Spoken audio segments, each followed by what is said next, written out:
It's a strange thought, isn't it? That after the dinosaurs vanished, their terrifying legacy was carried on by birds. And not just any birds, but the terror birds. What's even stranger is that one of them, Elutherornis, actually crossed the ocean, bringing a taste of South American terror all the way to Europe.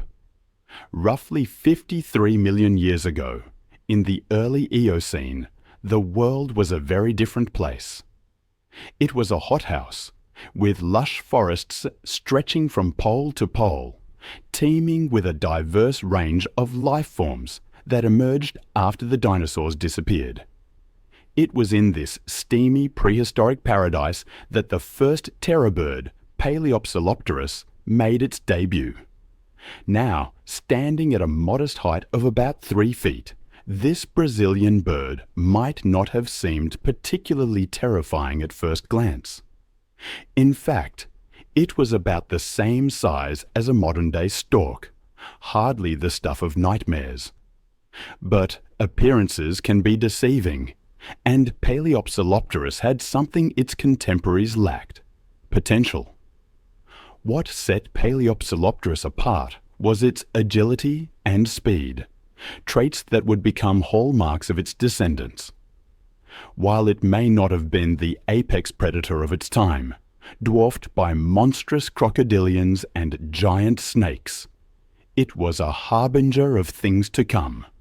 Little did the other inhabitants of ancient South America know that they were witnessing the birth of a dynasty that would reign for millions of years. As the Miocene progressed, so did the terror birds.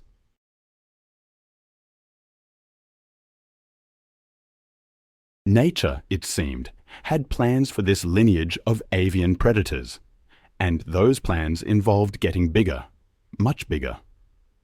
Just 3 million years after Paleopsilopterus took its first steps, Elutherornis, a terror bird that stood 50% taller than its ancestor, emerged as a formidable predator.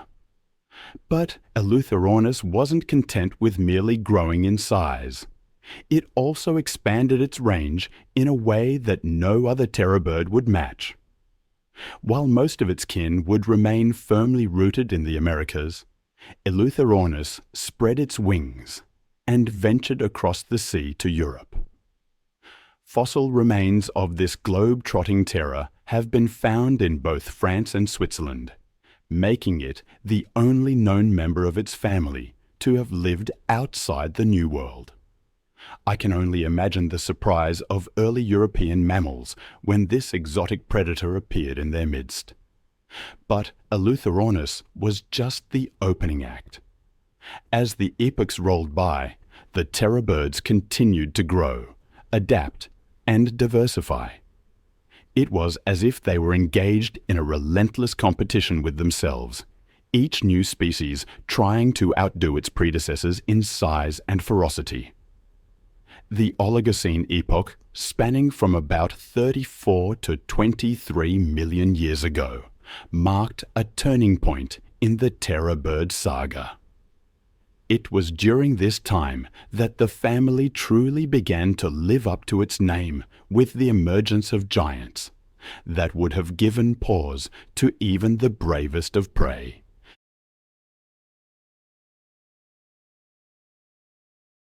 Paraphysornis, this Brazilian bird, was an absolute behemoth that stood 4.5 feet tall and weighed a whopping 400 pounds. To put that into perspective, Paraphysornis outweighed the largest living bird today, the ostrich. This was no lightweight contender. Paraphysornis was built like a feathered tank with robust bones that spoke of raw power. Paleontologists believe that Paraphysornis hunted using a combination of kicks, slashes, and powerful jabs with its sharp beak. It's a hunting style that might remind one of a prehistoric version of mixed martial arts, with Paraphysornis as the undefeated heavyweight champion of its time. But Paraphysornis wasn't just a mindless brute. Like many of its terror bird kin, It likely possessed a level of intelligence that set it apart from other contemporary predators. Studies of terror bird brain cases suggest that they had well-developed visual and auditory centers, indicating keen senses that would have made them formidable hunters. As impressive as Paraphysornis was, it was merely setting the stage for what was to come. As we step into the Miocene and Pliocene epochs, spanning from about 23 to 2.5 million years ago, we encounter the true giants of the terror bird family. These were creatures that pushed the boundaries of what it meant to be a bird, reaching sizes that rivaled the predatory dinosaurs of old. Three names stand out in this pantheon of avian terrors: Titanis, Kelenken, and Brontornis.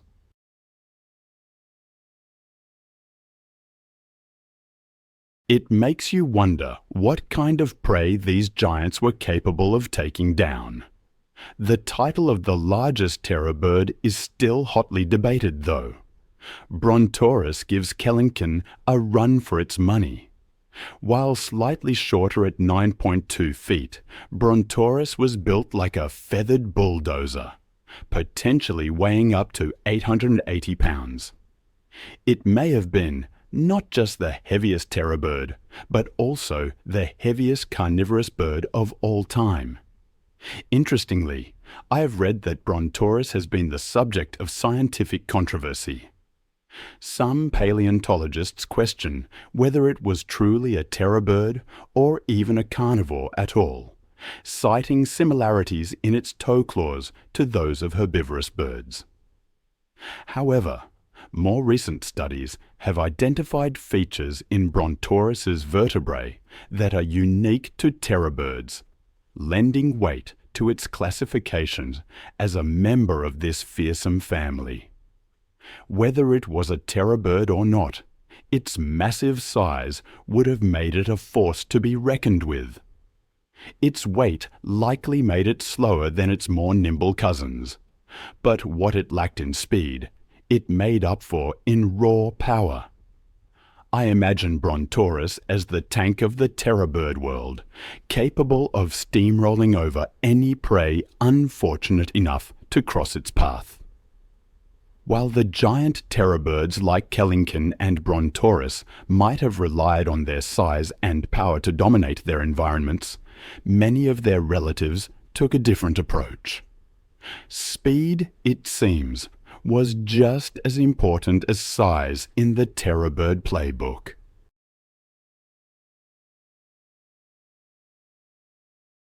Studies of terror bird leg bones have revealed a structure remarkably similar to that of modern-day ostriches: short thigh bones paired with elongated lower leg and foot bones.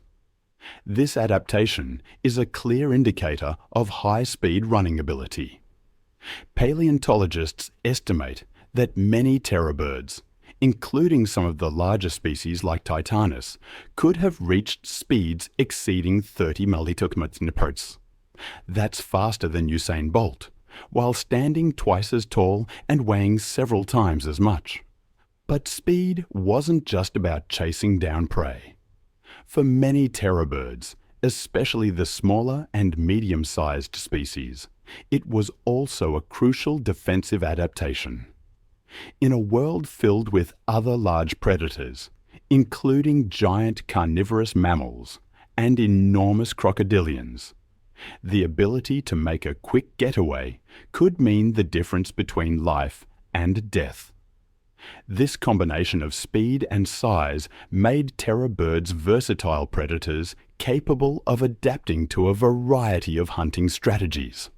Smaller, faster species might have specialized in chasing down swift prey, like small mammals and reptiles, while the larger, more powerful species could have employed ambush tactics, or even taken on larger, more dangerous quarry. While their imposing size and fearsome beaks often steal the spotlight, The true power of terror birds lay in their highly developed senses.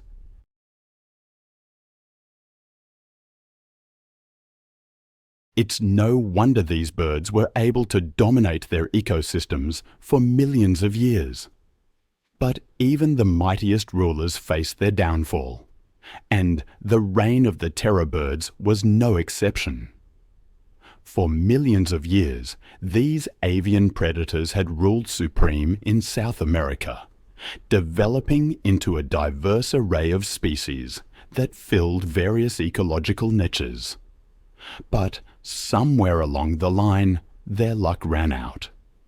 Traditionally, the extinction of the terror birds was linked to the Great American Interchange, a major paleobiogeographic event that occurred about 2.7 million years ago. This event saw the formation of the Isthmus of Panama, creating a land bridge between North and South America. As a result, animals from both continents were able to migrate across this newly formed connection, leading to a significant reshuffling of fauna. The conventional wisdom held that the influx of new predators from North America, including cats, dogs, and bears, outcompeted the terror birds, leading to their eventual extinction. It was a neat and tidy explanation that seemed to make perfect sense. However, as is often the case in science, the truth has turned out to be more complex and nuanced. Recent studies have cast doubt on this simple competition-based extinction model, revealing a more intricate tapestry of factors that led to their demise. The terror birds. The very name evokes a primal fear, doesn't it?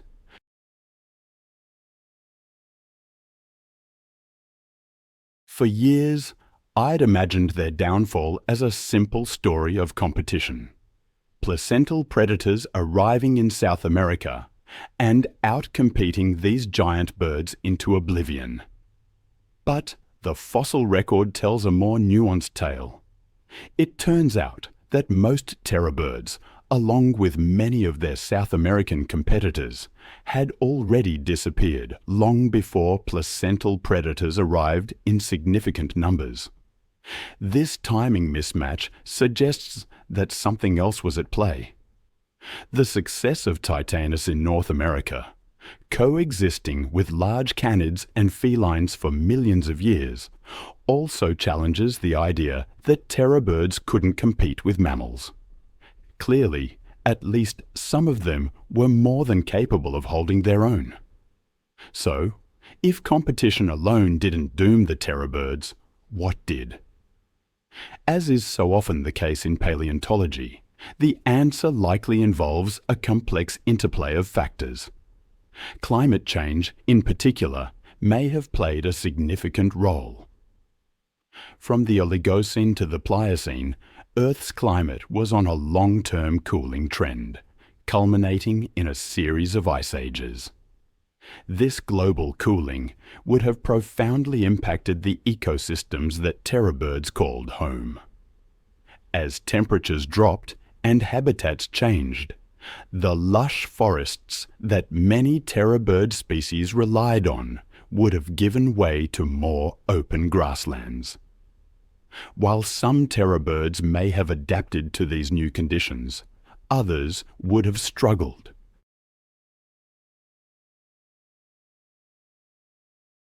The larger, more specialized species, in particular, might have found it difficult to find enough prey to sustain their massive bodies in these changing environments. Meanwhile, the influx of new competitors from North America, while perhaps not the primary cause of their extinction, would have added additional prey to already stressed populations. Despite the challenges they faced, the terror birds proved to be remarkably resilient. Recent discoveries have pushed back the date of their extinctions much further than previously thought, painting a picture of a group of animals that fought tooth and claw, or perhaps more accurately, beak and talon to survive in a changing world. For years, it was believed that terror birds had gone extinct around 1 million years ago. However, new fossil evidence has dramatically altered this timeline. Some smaller species of terror birds have now been dated to as recently as 96,000 years ago, a mere blink of an eye in geological terms. Even more tantalizing is the discovery of a set of fossils attributed to an unidentified terror bird species in a formation dated to just 18,000 years ago.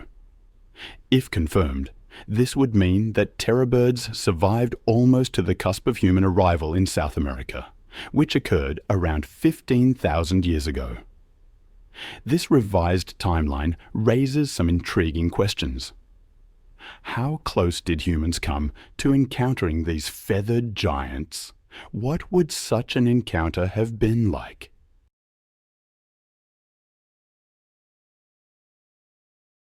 And perhaps most tantalizingly, could there be any truth to the legends of giant birds that persist in the folklore of some South American cultures?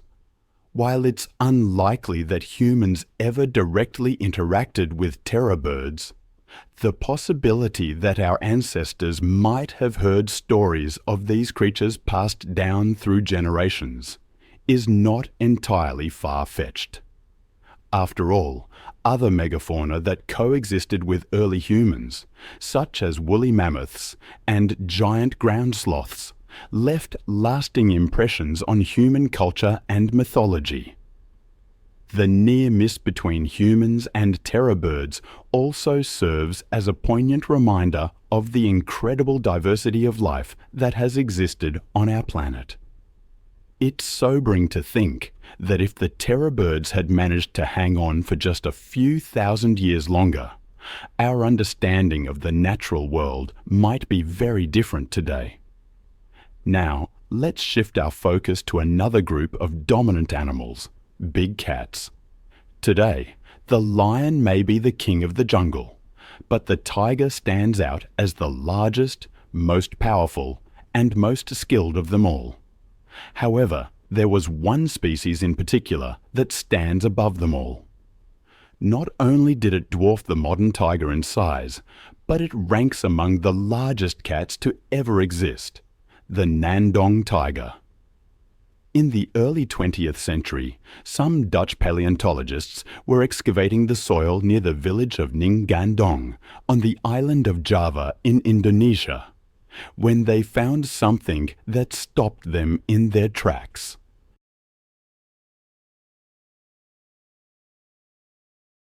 They unearthed a collection of bones that belonged to a tiger. However, it quickly became apparent that these weren't the regular Bengal tiger bones they were used to, but ones bigger than anyone in the modern world had ever seen. Further research and analysis of additional fossils revealed even more astonishing details about this strangely huge tiger.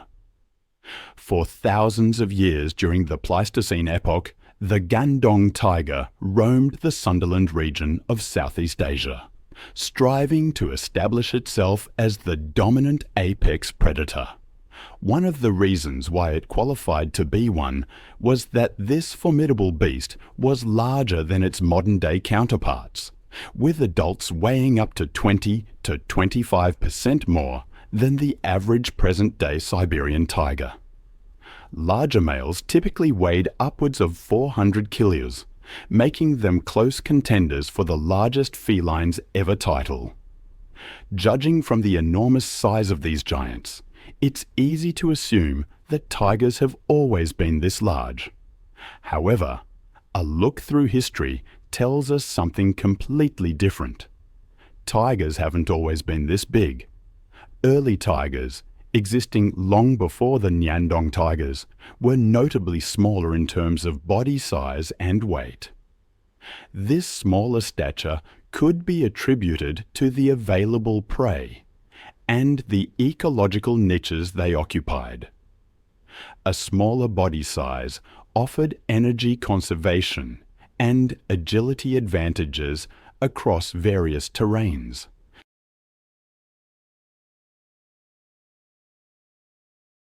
The Ngandong tiger, on the other hand, possessed more robust canines, similar to modern tigers, ideal for crushing bone and delivering powerful bites. Though perhaps less specialized for deep punctures, they were formidable nonetheless. In terms of size, they appear to have been evenly matched, at least with the largest species of Smilodon. Smilodon populator weighed between 220 and 436 kilos and stood 120 centimeters tall, not far off from that of the Ngandong tiger. A less imposing rival might have been the giant short-faced hyena, standing about 90 to 100 centimeters at the shoulder and averaging 110 kilos in weight. But the dire wolves, those were a different story. Smaller jaws and lighter weight aside, they hunted in packs of more than 4 individuals. This pack mentality gave them a unique advantage over the solitary Ngandong tiger, making it difficult for the tiger to match their intensity when attacking prey. And then there were the early humans, increasingly prevalent in Southeast Asia during this time. Over 80 individual remains have been found in the region, suggesting frequent encounters with the Ngandong tiger. While humans stood little chance against such predators in terms of size, their intelligence likely played a crucial role.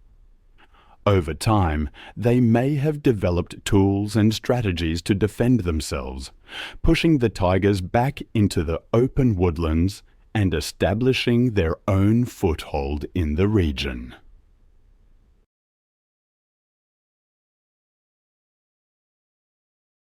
The open woodlands of Sunderland in the Pleistocene epoch were characterized by scattered trees and grasslands, offering good visibility for stalking prey and supporting a diverse array of herbivores, including many large species.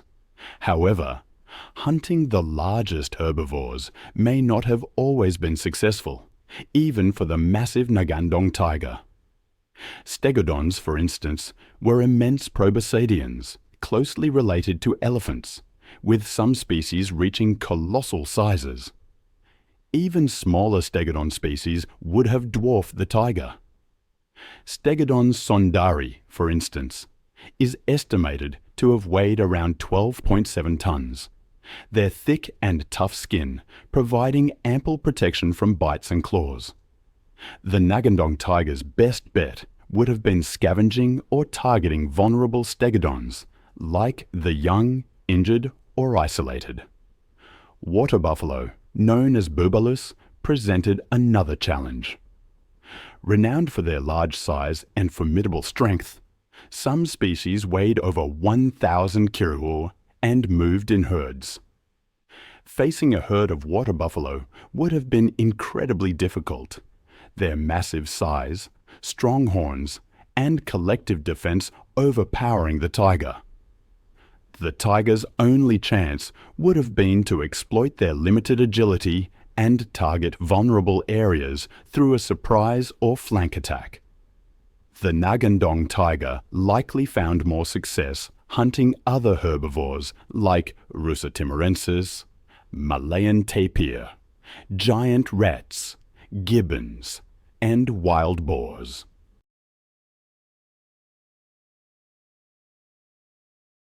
Despite these challenges, the Ngandong tiger earned its place as one of the most impressive predators of all time. Its solitary hunting style, clever tactics, and ability to target weaker prey or scavenge demonstrate its adaptability and resilience. These qualities allowed it to thrive for thousands of years, until the extreme climate shifts of the Pleistocene epoch. These climate shifts brought periods of intense cold, with vast ice sheets locking up water and lowering sea levels, followed by warmer periods with melting glaciers and rising sea levels. As a result, Sundaland was fragmented into smaller islands, leading to isolated populations of Ngandong tigers with limited resources and genetic diversity. From these isolated populations emerged smaller subspecies of tigers, such as the Sumatran tiger, Bali tiger, and Javan tiger. While climate change undoubtedly played a role, some scientists believe that the presence of early humans in Southeast Asia may have also contributed to the tiger's extinction. Increased competition for resources and potential conflicts likely impacted the Ngandong tiger population. Other factors may have also played a role, but with limited fossil records, many questions remain unanswered. Not long ago, a blink of an eye in Earth's timeline, the undisputed monarch of the Ice Age prowled our planet. It wasn't just any big cat.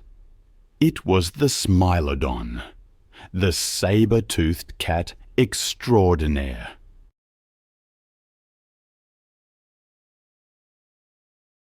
We all recognize it, thanks to its iconic saber teeth and fierce appearance, solidified by films like Ice Age.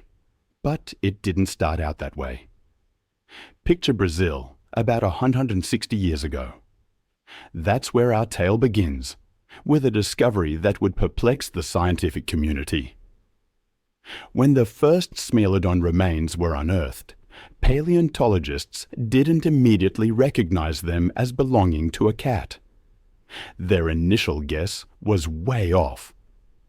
Based on some isolated cheek teeth that resembled those of modern hyenas, they dubbed this new find Hyena neogaea. Within a couple of years, new fossils came to light. Suddenly, scientists weren't just looking at a few teeth, but a veritable jigsaw puzzle of prehistoric proportions. Foot bones, skull fragments, and those iconic canines, which seemed oversized, painted a very different picture. As the pieces fell into place, it became clear that this was no hyena. Instead, they were dealing with a completely new genus of felid, one that was massive in size and built like a prehistoric tank. This feline was far more robust than any modern cat, a true heavyweight champion of the Ice Age. In light of this revelation, a new name was in order. Thus, Smilodon populator was born. Smilodon means knife tooth, and populator roughly translates to the destroyer, or he who brings devastation. It's a fitting moniker for a predator that redefined what it meant to be lethal.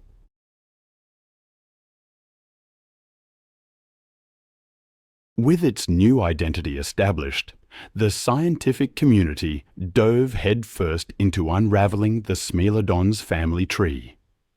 This quest for understanding continues to this day, with researchers currently placing our knife-toothed friend in the extinct subfamily Miocene. This subfamily is home to most of what we colloquially call saber-toothed tigers. Though saber-toothed cats is more accurate, since these ancient felines aren't closely related to modern tigers, or any living cats for that matter. In fact, their closest living relatives might be members of the Felinae subfamily, which includes our domestic kitties. Within the Miocene, Smilodon found itself in an even more exclusive club, the Smilodontini, or, as some paleontologists like to call them, the dirk-toothed cats.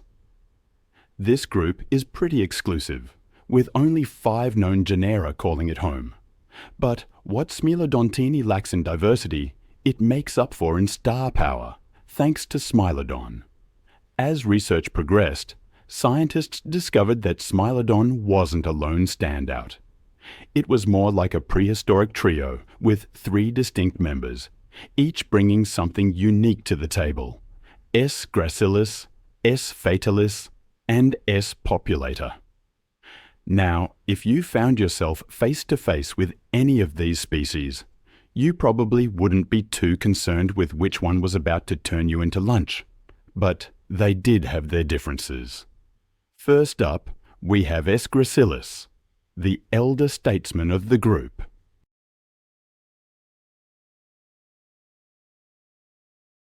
This OG appeared in North America about 2.5 million years ago, descending from an even older genus called Meganterion. Next came S. fatalis, strutting onto the scene roughly a million years later. Last, but certainly not least, S. populator made its grand entrance about 600,000 years after fatalis, fashionably late to the Ice Age party. S. gracilis, while no slouch in the size department, was the runt of the litter, tipping the scales at about the same weight as a modern jaguar. S. fatalis, living up to its name, was a step up in the terror department, matching an African lion in size, but packing on extra muscle like a feline bodybuilder. We're talking about 280 kilos, or 620 pounds of prehistoric fury. That's on par with the largest tigers roaming the earth today. But S. populator dominated them all.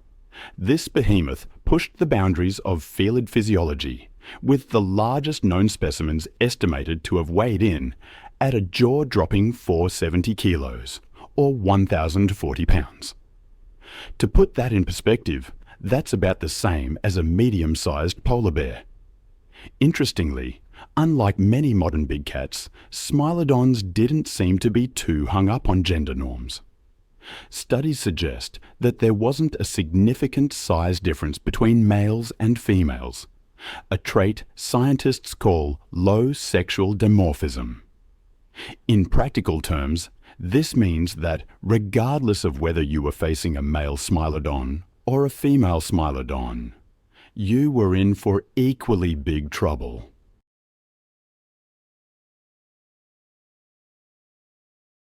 Now, being big is impressive. But Smilodon wasn't just large. It was built like a prehistoric tank. The Smilodon's heel bone was a marvel of natural engineering, robust and elongated. In fact, some paleontologists speculate that these Ice Age acrobats could have outjumped modern lions, which have been observed clearing heights of 15 feet or 4.5 meters. Imagine a cat the size of a bear, capable of leaping over a one-story building.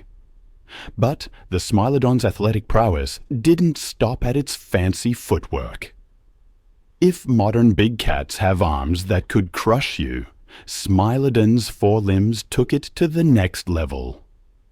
We're talking about limbs that were approximately 20% thicker than what you'd expect for a cat of its size, giving it incredible strength, surpassing even that of the larger American lion. And at the end of those muscular arms, Smilodon was further armed with fully retractable claws, razor-sharp and curved like prehistoric scimitars. They were proportionally enormous, even for a cat of Smilodon's size. We're talking about claws twice the size of a Siberian tiger. Those saber teeth of the Smilodon. They've captured my imagination for years. Nature has played around with that dental design across different mammals, even some non-mammals. But the Smilodon, it perfected it, took it to a whole new level. It wasn't just that they had fangs, it was their sheer audacious length. We're talking about canines that could grow up to 8 inches long.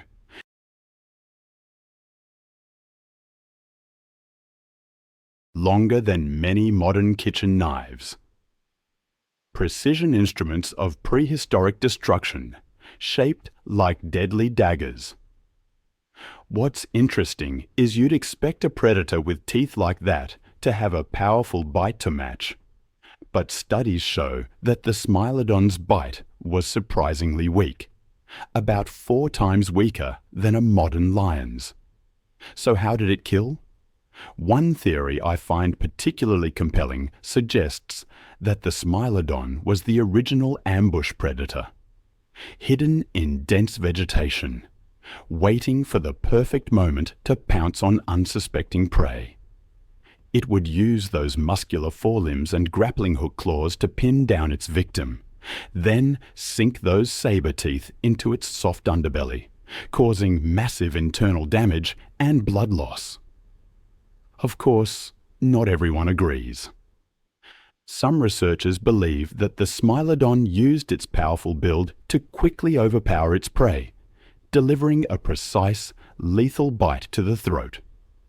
This would have caused severe blood loss and suffocation, a quick, if not particularly pleasant end, and it could open its jaw to an incredible 120 degrees, almost twice as wide as I can manage. Brain scans suggest that these prehistoric predators had excellent coordination, sharp hearing, and top-notch vision. Their eye socket shape hints at binocular vision, giving them the depth perception needed to judge distances accurately. Crucial for a predator relying on ambush tactics.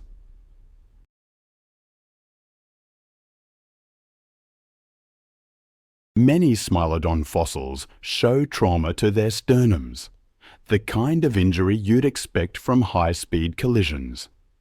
This suggests they were quick on their feet and willing to risk life and limb in pursuit of their next meal. In North America, their prey included giant bison, camels, and even mastodons and Columbian mammoths. In South America, they targeted creatures like Toxodon, Lituperna, and various species of Glyptodon, along with more familiar animals such as horses and camelids. Some evidence even suggests they occasionally went after caimans. One big question that's still hotly debated is whether the Smilodon was a lone hunter or a team player. One of the strongest pieces of evidence supporting the idea that they lived socially comes from the La Brea tar pits in California. These tar pits are a gold mine, preserving countless Ice Age animals that got stuck in the sticky asphalt. Most of the bones aren't from herbivores, but from predators that got stuck trying to eat the trapped herbivores. Smilodon fossils are the second most common find in these pits, with over 166,000 bones attributed to them. The reasoning goes like this. In modern cat species, the more social ones tend to be more responsive to distress calls. So, if one Smilodon got stuck, it might have called for help, attracting other members of its group who then also got stuck. Some Smilodon fossils show signs of severe injuries or disabilities that would have made hunting nearly impossible.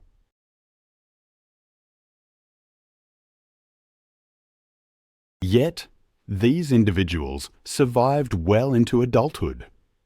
This has led some paleontologists to propose what they call pseudo-healthcare among Smilodons. The idea is that these injured find it strangely heartwarming to think that even saber-toothed cats, those fearsome predators of the Ice Age, may have cared for their injured. The fossil record hints at it. A Smilodon with hip dysplasia surviving to adulthood. How could it have hunted alone? The image of Smilodon families looking after their own. It's a captivating thought. Of course, not everyone agrees.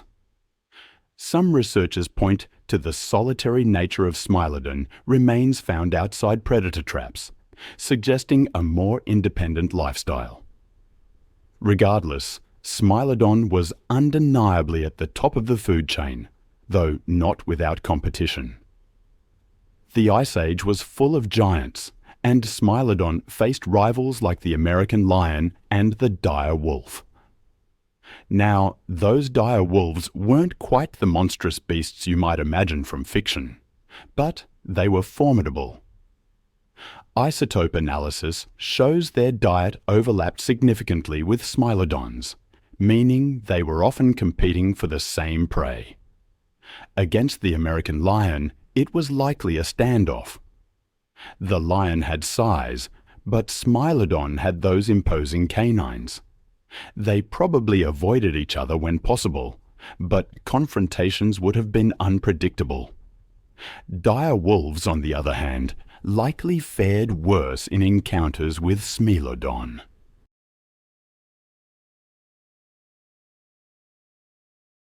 Evidence suggests they often abandoned their kills at the sight of those saber teeth. And then there was the short-faced bear, a truly massive creature that could make even Smilodon look small. Luckily, these bears were more omnivorous, reducing direct competition. Plus, they tended to be solitary. A group of Smilodon would likely have deterred a bear from any conflict. We've discussed Smilodon's hunting adaptations, but how did it even manage to eat with those enormous teeth? It turns out Smilodon had specialized slicing teeth, carnassials, on the sides of its mouth. These acted like biological scissors, shearing meat. To eat, it would turn its head, using these carnassials to slice off manageable chunks while keeping those saber teeth out of the way. It's a technique seen in modern cats, a testament to nature's problem-solving skills. With these adaptations, Smilodon established a vast territory. Across its 3 species, it spread throughout the Western Hemisphere. In North America, Smilodon fatalis roamed from coast to coast, reaching as far north as Alberta, Canada. In South America, Smilodon populator stretched all the way down to Patagonia. And it wasn't just widespread, but adaptable, thriving in grasslands, plains, woodlands, and even mammoth steppes.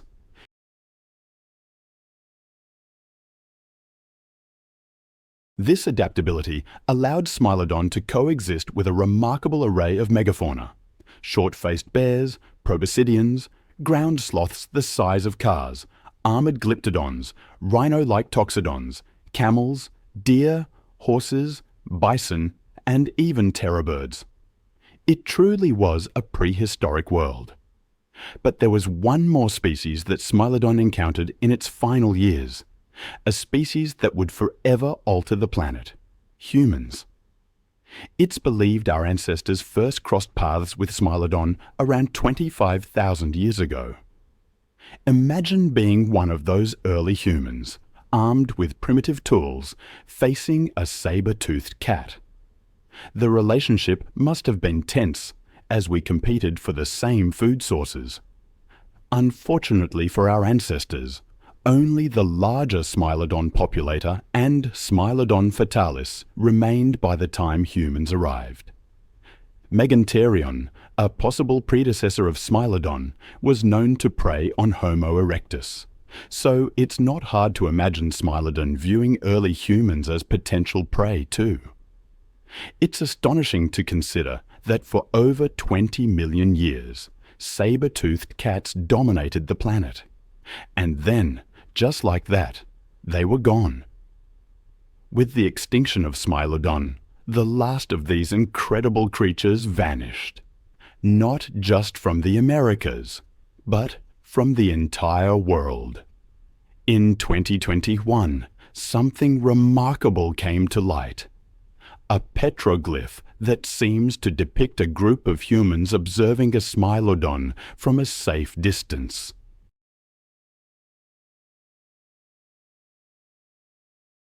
It offers a tantalizing glimpse into a world where our ancestors shared the landscape with these magnificent, terrifying creatures. It's a reminder of the fragile balance between species and their environments. As we face our own period of rapid change, the lesson of Smilodon is clear: survival requires adaptation. The youngest remains of both Smilodon fatalis and Smilodon populator date back about 10,000 years. That's roughly the same time humans in some regions were discovering agriculture. The reasons behind Smilodon's extinction continue to be debated by paleontologists. Some believe humans played a significant role through competition or habitat alteration. Others are more inclined to believe the broader quaternary extinction event was the primary cause.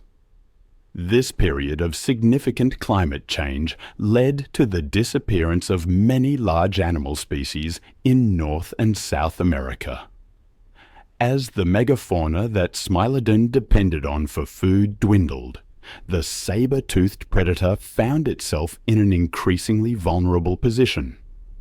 The very adaptations that had made Smilodon such a successful hunter of large prey ultimately became a liability. Specialized to take down giants, it struggled to adapt when those giants disappeared. It was, in essence, too good at what it did, and when the world changed, it couldn't change with it. Most apex predators face a fundamental constraint. They're confined to a specific environment. Lions rule the savanna, but are helpless in water.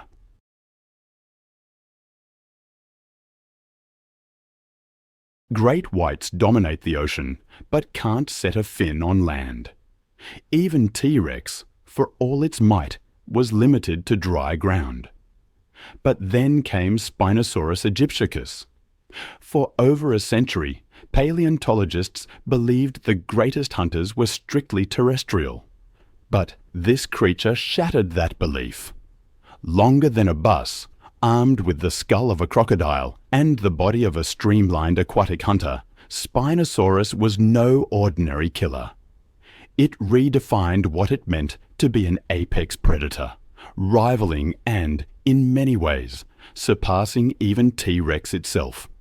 The first thing that strikes you about Spinosaurus isn't just its length, though at 50 to 59 feet, it dwarfs even the largest T-Rex specimens. It's not even the massive sail rising from its back.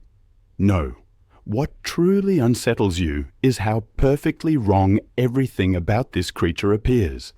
Yet, how devastatingly effective each bizarre feature proved to be. Start with that skull. A narrow, elongated nightmare stretching nearly 6 feet long. If you've ever stared into the eyes of a large crocodile, you understand the primal fear that comes from seeing a predator perfectly designed for aquatic ambush. Now, imagine that same sinister profile scaled up to dwarf any modern crocodilian, mounted on a body that could rear up to 20 feet into the air. The skull alone weighed as much as a small car, yet it cut through water with the efficiency of a torpedo.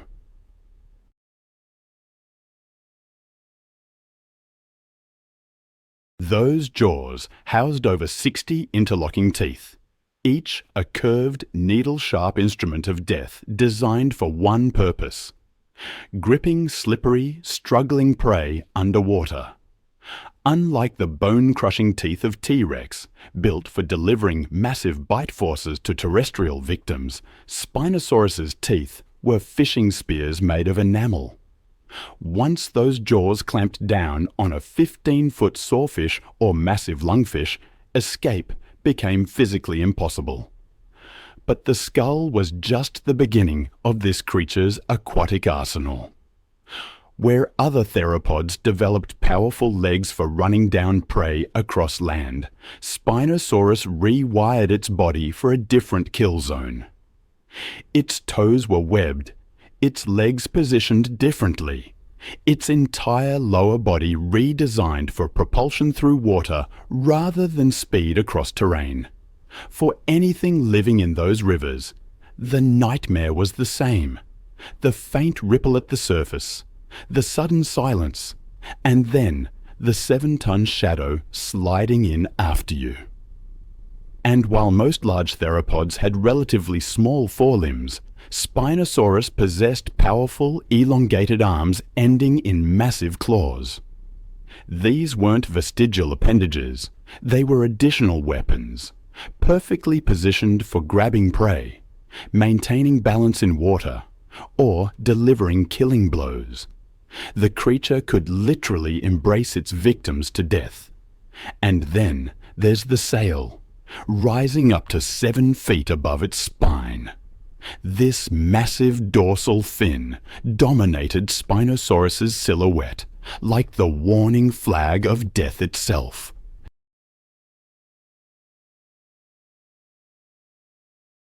The attack began before you even realized you were being hunted.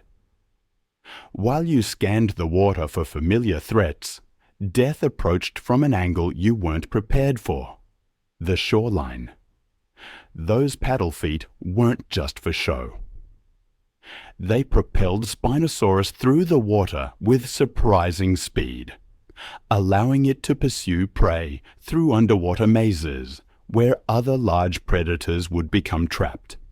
Unlike purely aquatic predators, or those limited to shoreline attacks, this nightmare could adapt its hunting strategy in real time. Miss your target underwater? Simply rise to the surface and snatch prey from above. Prey takes refuge in shallow water. Those webbed feet provided perfect stability for wading attacks that no other large theropod could attempt.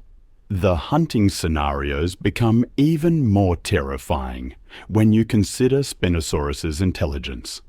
Crocodiles are clever hunters, but they operate on instinct.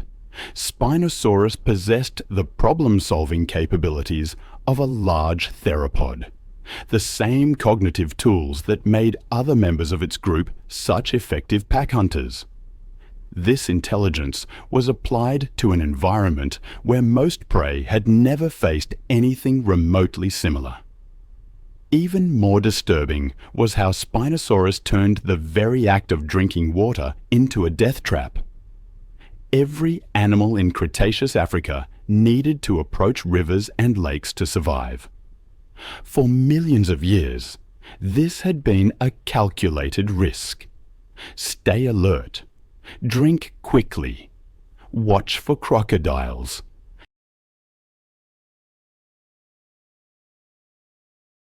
Suddenly, the riverbank itself became unreliable. That submerged log might be a 50-foot predator. Those ripples might not indicate current or wind, but the approach of something that could strike from below with the force of a freight train. The fossil evidence suggests Spinosaurus didn't just occasionally venture into water. It lived there. This wasn't a terrestrial predator that sometimes waded into rivers for a quick meal. This was a creature so perfectly adapted to aquatic life that it spent most of its time submerged, transforming ancient waterways into hunting territories more dangerous than any terrestrial predator could create. In a world where survival depended on understanding and avoiding threats, Spinosaurus represented something unprecedented, a predator that eliminated the fundamental distinction between land and water safety. It didn't just dominate two worlds, it merged them into a single inescapable killing field. And we can't be talking about the perfect killing machine without mentioning its teeth. Conical, dagger-like, and built to clamp down on prey that thought the water would save them. Each one wasn't just for piercing. It was angled backward like barbed hooks, creating a living fish trap built on a terrifying principle: easy entry, impossible exit. But the teeth were just the beginning of Spinosaurus's sensory arsenal.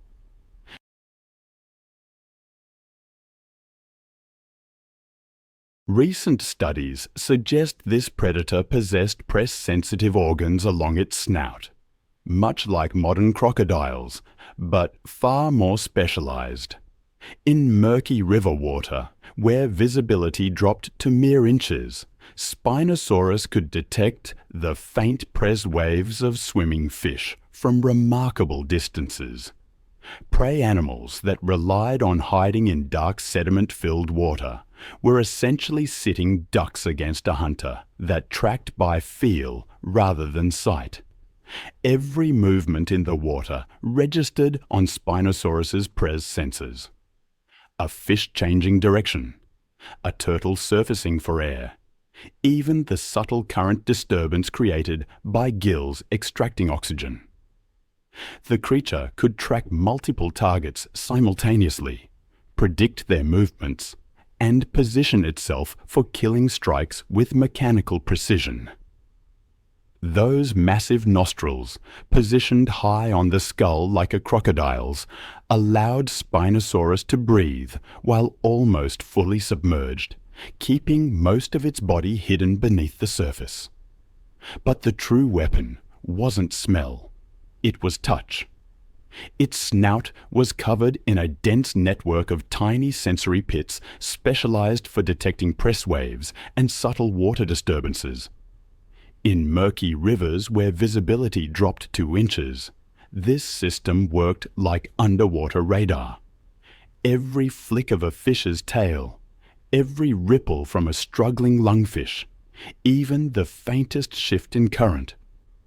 I sometimes think about the most terrifying things imaginable. Not ghosts or demons, but real creatures that once walked this earth.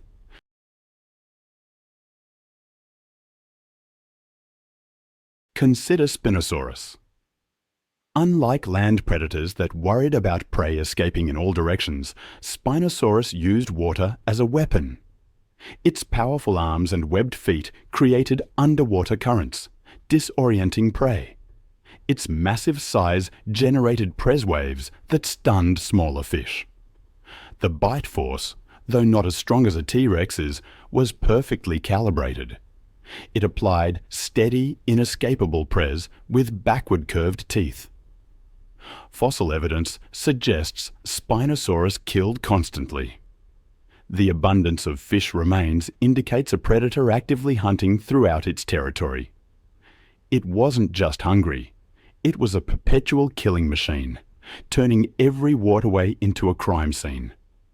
Imagine southeastern Morocco 100 million years ago.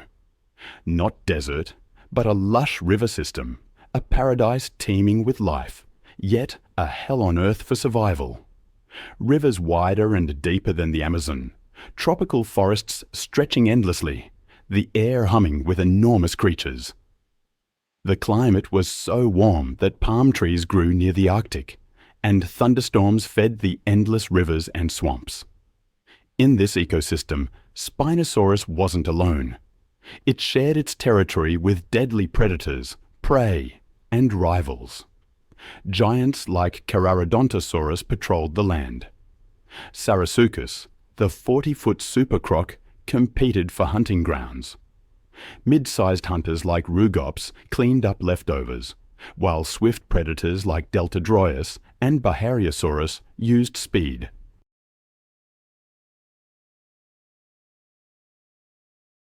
Herbivores like Ouranosaurus, Rhabachiosaurus, and the colossal Paralititan somehow survived. The waters teemed with prey like Entroprist, Morsonia, Calanths, Lepidotes, and lungfish. Every species lived in tension with Spinosaurus's dominance. The last Spinosaurus died roughly 94 million years ago. But the questions it raises about predation, dominance, and survival still ripple through scientific understanding, like press waves from a prehistoric nightmare refusing to stay buried. When we think of apex predators, we often think of Tyrannosaurus rex or Megalodon.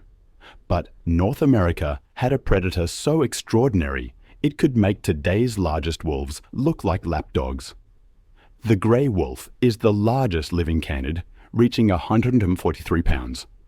But rewind 20 to 5 million years to the Miocene epoch and meet Epicon, a colossal predator rivaling a lioness in size, with jaws outmatching a grizzly bear. A dog that could eat a lion. Its name means more than a dog, because calling it just a dog doesn't do it justice. The story of Epicon's discovery is a fascinating journey from misidentification to revelation. Over 160 years ago, in Nebraska's fossil-rich sediments, scientists found fragments of what would become known as the largest canid ever. The initial discovery was a fragmented lower jaw. Its wolf-like characteristics led early paleontologists to classify it as a subgenus of Canis, the genus including modern wolves, coyotes, and jackals. This seemed logical given the limited evidence.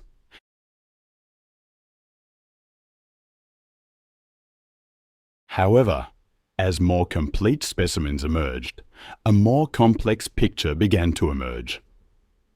The discovery of complete skulls was revolutionary. While some features resembled wolves, others were strikingly different. The skull. It was unlike anything I had ever seen.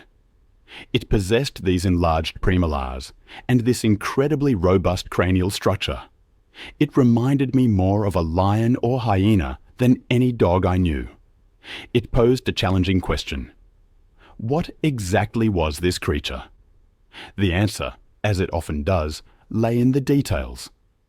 Those specialized premolars, that remarkably strong jaw, they aligned perfectly with the Borophaginae subfamily, a distinct group within the larger canid family. This group, often called the bone-crushing dogs, represents one of the most successful, yet least known branches of the canid family. The Borophaginae were remarkably diverse, comprising 66 known species. Their defining characteristics included powerful teeth, shortened but deep jaws, and the presence of a fifth toe, a feature lost in many modern canids. For over 15 million years, members of this subfamily dominated the North American landscape, taking on an impressive array of forms.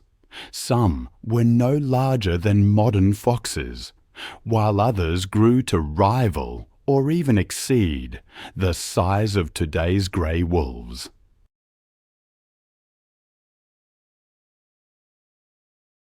Among this diverse group, Epicyon emerged as the ultimate expression of the bone-crushing dog lineage, earning its name, which literally translates to more than a dog. Recent studies of modern canids have helped paleontologists better understand where Epicyon fits within the larger canid family. These studies suggest that the Borophaginae represented a highly specialized branch, one that followed a unique path compared to the lineage that would eventually lead to modern wolves and dogs. This specialization helps explain both Epicyon's unusual features and its eventual fate. Within the genus Epicyon, 3 distinct species emerged to fill different ecological niches: Epicyon savus, Epicyon haydeni, and Epicyon elodontoides. While all 3 species were impressive predators, they varied significantly in size and build. The smaller species, E. savus and E. elodontoides, still formidable, possessed more gracile builds that allowed for greater agility and speed. To put their size in perspective, even these smaller species typically weighed twice as much as a modern German shepherd. But it was Epicyon haydeni that truly pushed the boundaries of canid adaptation. Recent studies of well-preserved specimens have revealed truly impressive dimensions. Adults routinely reached lengths of 2.4 meters, rivaling the length of a grizzly bear, while standing 90 centimeters at the shoulder, comparable to the height of a wild deer.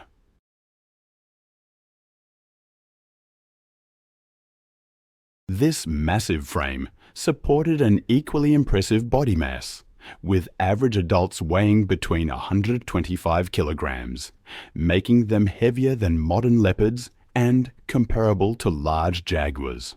Perhaps most intriguingly, Epicyon haydeni exhibited significant size polymorphism, variation in size among individuals of the same species.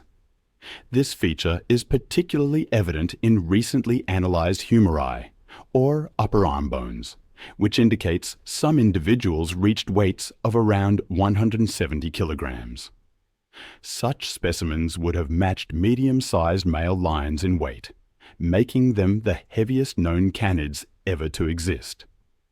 While Epicyon's size alone made it a formidable predator, its most remarkable feature was its bite. Recent biomechanical studies have revealed that this ancient canid possessed one of the most powerful biting mechanisms ever seen in a mammalian carnivore. The combination of enlarged premolars and strategically positioned canine teeth, placed proportionally closer to the jaw joint than in modern canids, created a highly efficient biting apparatus. New analysis of the skull architecture suggests that Epicyon's bite force may have exceeded 16,000 newtons, a force comparable to that of large American alligators. This tremendous power was further enhanced by the positioning of its killing teeth. The closer placement of the canines to the jaw joint created a more efficient lever system, concentrating enormous force at the tooth tips during bites.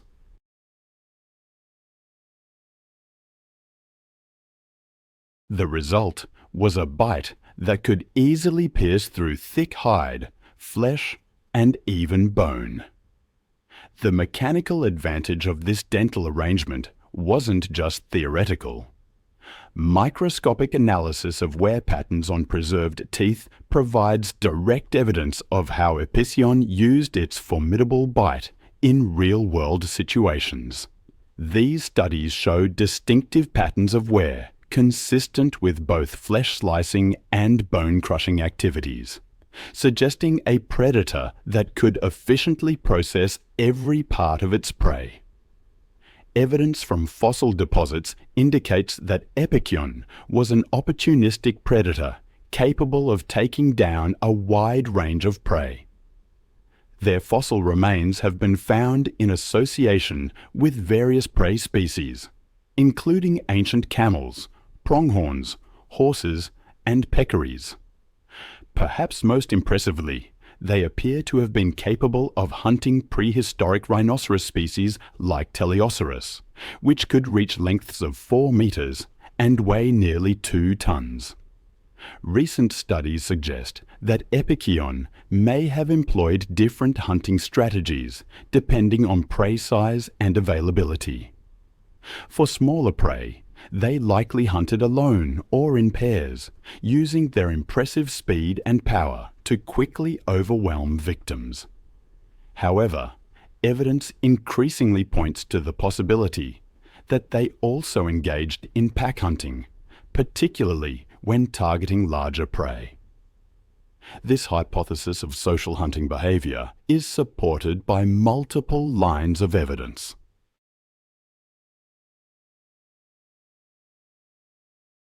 First, nearly all well-studied modern canids exhibit some degree of social behavior, with most species showing higher levels of sociality than the average mammal.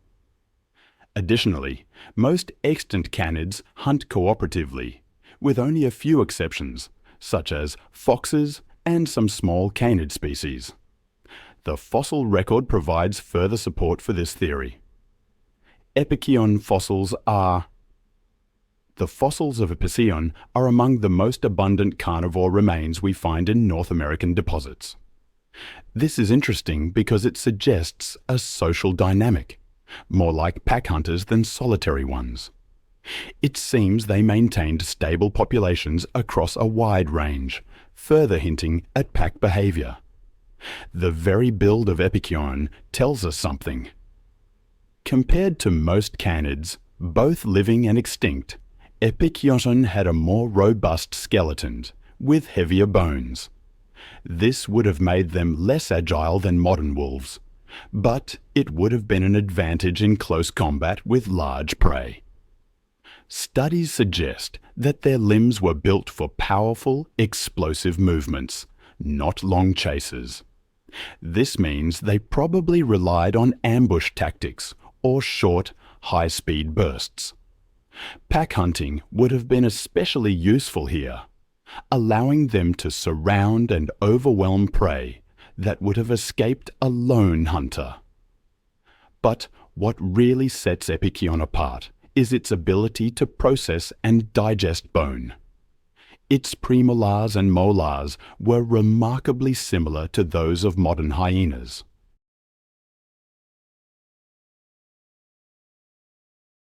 It's a fascinating case of unrelated species evolving similar adaptations to exploit the same ecological niche. We've even found fossilized feces associated with Epicyon, showing high concentrations of processed bone material. This bone-crushing behavior would have let them extract maximum nutrition from their kills by accessing bone marrow, and reduce competition with other predators who couldn't process the bones. This ability would have been crucial during times of scarcity. The Miocene epoch was marked by significant climate changes. When prey was scarce, being able to use every part of a carcass, including the bones, would have meant survival. Epicyon's success is clear from how widespread it was across North America during that time. We've found remains in more than 10 states and parts of southern Canada, meaning they adapted to many different environments. What I find particularly interesting are the discoveries of Epicyon remains in cave systems and edge environments. This suggests they were strategic in their habitat selection, preferring areas that offered both hunting and shelter. They could also process a variety of foods, and while mainly carnivorous, their teeth suggest they could handle tough plant material when they needed to. This dietary flexibility, combined with their bone crushing, allowed them to survive in a wide range of environments and through different seasons. The extinction of Epicyon has always intrigued paleontologists.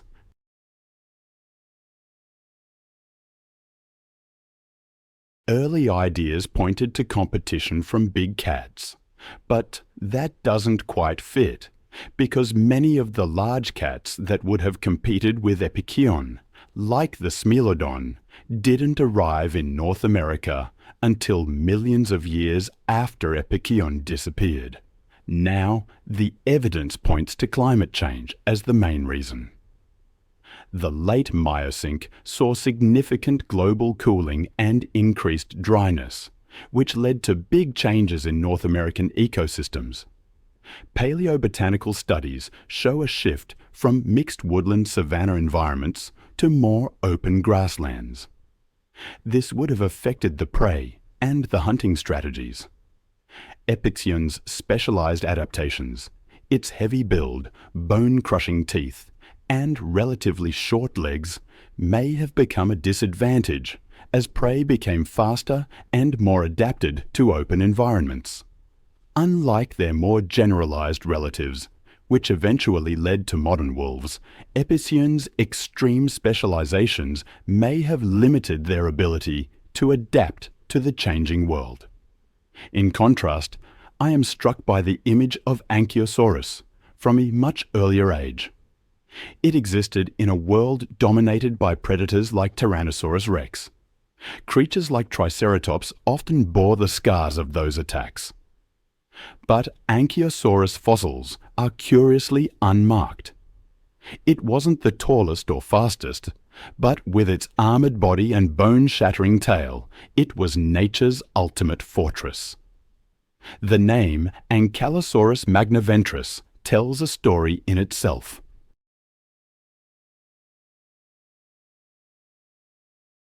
Ankylosaurus, meaning fuse lizard, refers to its remarkably fortified skeleton. And magnaventris, translating to great belly, highlights its distinctively broad midsection. I remember when I first encountered this name, I was immediately struck by the image it conjured. A creature of immense size and incredible defense. It all began in 1906, when Barnum Brown, a paleontologist at the American Museum of Natural History, led an expedition to Montana's Hell Creek Formation. In those Cretaceous sediments, he unearthed a perplexing assortment of fossils. Not the familiar slender bones of theropods or the broad frills of ceratopsians, but fragments of bony plates, uniquely shaped teeth, and vertebrae hinting at a heavily armored animal. Early interpretations were cautious, and Brown initially speculated that the bones might belong to a previously unknown type of armored dinosaur. Over time, further excavations in Canada and the western United States revealed more specimens, each shedding light on the creature's physical characteristics. It was a painstaking process, piecing together its skeletal framework like a prehistoric jigsaw puzzle, each discovery adding a layer of complexity to its story. What truly made Ankylosaurus magnaventris stand out was not just its robust anatomy, but its ecological implications. Fossils were found in association with remains of plants, indicating the lush environments it inhabited.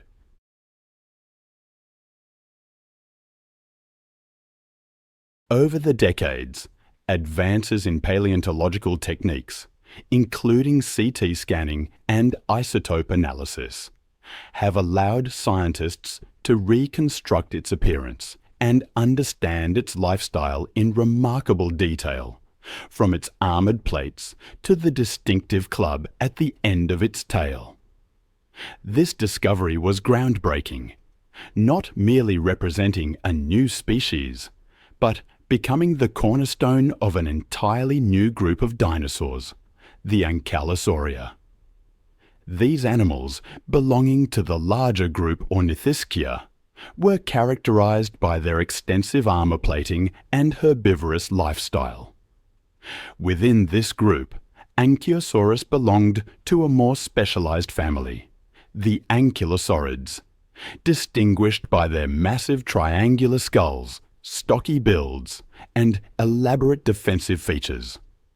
Among all its relatives, Ankylosaurus held a special distinction. It was the largest of its kind ever discovered. Adults reached lengths between 17 and 33 feet, standing about 5.5 feet at the hip. These titans weighed between 5 and 8 tons, surpassing even the famously robust Triceratops in mass, and rivaling the earlier aquatic predator Spinosaurus. One might wonder how a relatively low-slung animal could pack such impressive weight into its frame.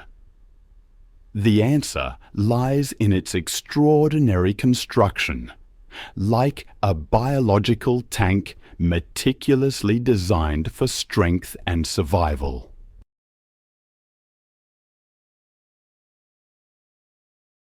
The Ankylosaurus's skeleton was built unlike any other dinosaur, with dense, compressed bones forming a sturdy foundation for what would become one of nature's most sophisticated armor systems. Recent studies of its bone structure have revealed something fascinating. The bones themselves were uniquely reinforced with internal struts and buttresses, similar to the architectural principles used in modern building construction. This internal reinforcement provided an additional layer of protection beyond just the external armor, making every part of the animal resistant to crushing forces. The Ankylosaurus's skull alone is a marvel of design and intricate functionality. Shaped like a broad triangle, it was designed to withstand immense press. Its jaw mechanics, though less powerful than those of a carnivore, were finely tuned for grinding tough plant material. The teeth, small but rigid, created an effective tool for processing vegetation, their wear patterns suggesting a highly specialized feeding strategy. What's more, the placement of its nostrils and the complexity of its nasal passages indicate not only a heightened sense of smell, but also the possibility of thermoregulatory adaptations. Speaking of armor, the Ankylosaurus's defensive system was far more sophisticated than initially understood. While we've known about its bony plates, or osteoderms, for decades, recent microscopic analysis has revealed an intricate network of blood vessels running through these structures.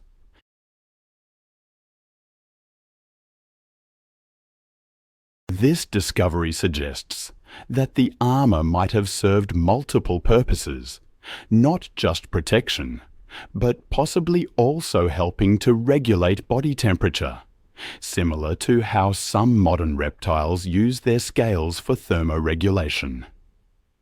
The number of these osteoderms remains a subject of debate among paleontologists, with estimates ranging from 30 to well over 100.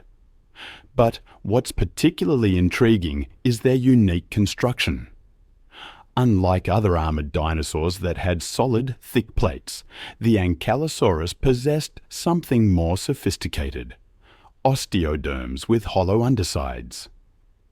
This seemingly counterintuitive design actually represented a remarkable feat of natural engineering. The hollow structure created a dome-like formation that distributed impact forces more effectively than solid plates would have, similar to how modern motorcycle helmets use their curved design to protect riders. This adaptation made the armor particularly effective. The Ankylosaurus. It wasn't just heavily armored. It was a biomechanical marvel, especially when facing predators like the T-Rex, whose hunting strategy relied on bone-crushing bites. I find that modern engineering has revealed even more about its remarkable defense system. Beneath those armored plates was a network of collagen fibers that puts even modern protective materials to shame.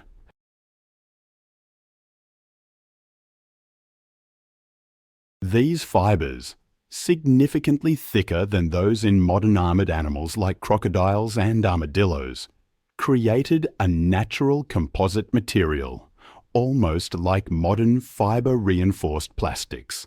Biomechanical studies have shown that this combination of hard plates and flexible fibers could absorb and dissipate energy from impacts in ways that purely rigid armor simply couldn't. When subjected to simulated impact tests, reconstructions of Ankylosaurus armor could withstand forces that would have seriously injured or even killed most other dinosaurs. But perhaps the most fascinating thing was its legendary tail club.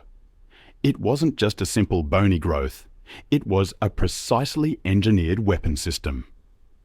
Recent CT scans of tail club fossils have revealed an intricate internal structure that optimized the club for both strength and swing speed.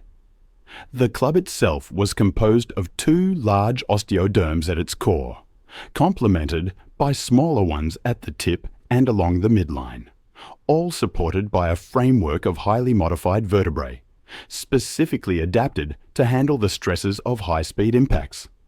Other measurements are staggering. Specimens show the club could reach 57 cm, or 22.5 inches, in width and weighed approximately 23 kilos, or 50 pounds. But even these numbers don't tell the whole story. Advanced computer modeling has shown that large individuals could generate impact forces exceeding 20,000 newtons and achieve swing impulses of up to 4,800 newtons per second.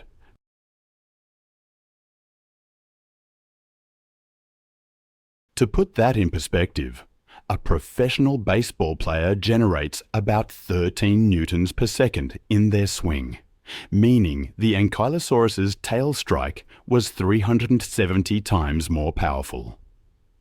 Recent studies using finite element analysis have even suggested that the impact force could have been focused on an area as small as a few square centimeters, multiplying its bone-crushing potential. The behavior and lifestyle of Ankylosaurus were as unique as its anatomy.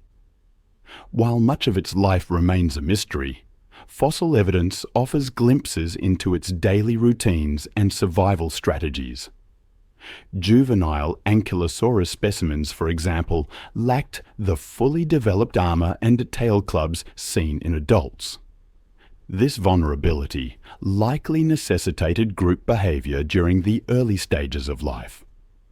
Trackway fossils suggest juveniles may have formed protective herds, with larger individuals shielding the more vulnerable young in the center, a defensive strategy reminiscent of modern musk oxen. As they matured, Ankylosaurus individuals underwent significant lifestyle changes. Adults appear to have been predominantly solitary, a conclusion supported by the rarity of adult specimens found in groups. Their solitary behavior was likely a reflection of their formidable defenses, which allowed them to traverse their environments without fear of predation. Solitary adults might have roamed large territories, primarily in search of food and suitable habitat, avoiding direct competition with other herbivores.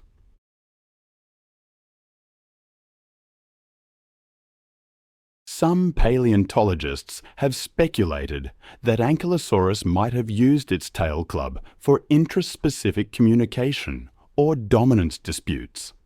This theory is supported by observations of similar behaviors in modern animals with physical weaponry, such as bighorn sheep or rhinoceroses.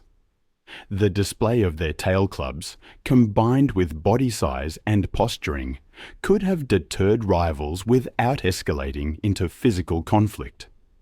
However, the evidence remains inconclusive, and further fossil discoveries may provide clarity on this aspect of their behavior. Ankylosaurus thrived in the rich and dynamic ecosystems of late Cretaceous North America, particularly in regions that would later become known as the Hell Creek Formation. This area was a mosaic of environments ranging from subtropical forests to open floodplains teeming with diverse flora and fauna. Fossilized plant remains suggest Ankylosaurus inhabited regions with abundant low-growing vegetation, which suited its low-slung, ground-grazing body. The climate of the late Cretaceous was warmer and more humid than today, which supported lush forests dominated by conifers, cycads, and ferns. Ankylosaurus likely played a role in shaping this ecosystem, though not as extensively as herding dinosaurs like hadrosaurs. Instead, its selective feeding habits might have influenced plant growth patterns in localized areas.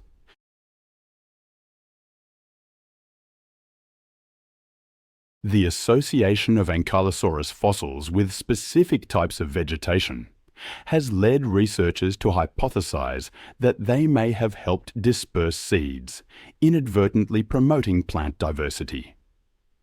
Seasonal changes would have impacted the behavior of Ankylosaurus.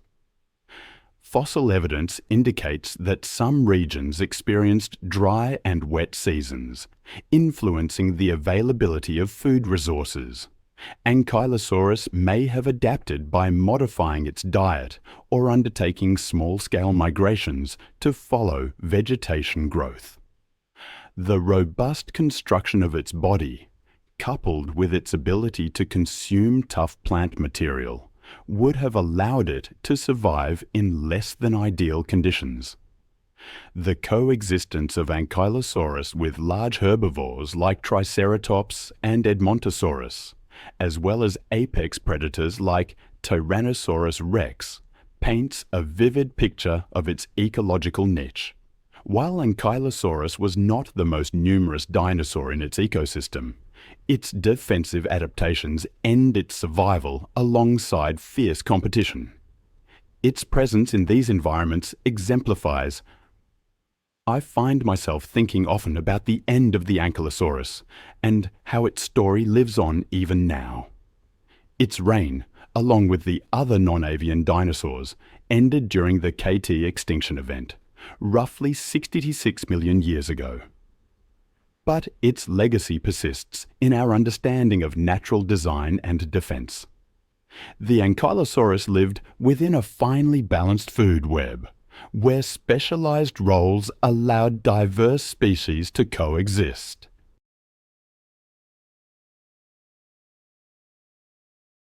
Its diet was primarily herbivorous, and its body was remarkably adapted to processing tough, fibrous vegetation.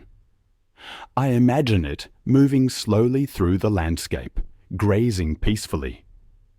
Its broad, low-slung muzzle and simple ridged teeth were perfect for stripping and grinding low-growing plants like ferns, cycads, and horsetails. Unlike some herbivorous dinosaurs with elaborate dental batteries, the Ankylosaurus relied on its powerful jaw muscles to break down plant material before swallowing. Recent studies of Ankylosaurus teeth have even revealed wear patterns that suggest a surprising degree of dietary flexibility. While its primary diet consisted of vegetation, it may have occasionally consumed protein-rich fungi or small invertebrates, inadvertently gathered while feeding.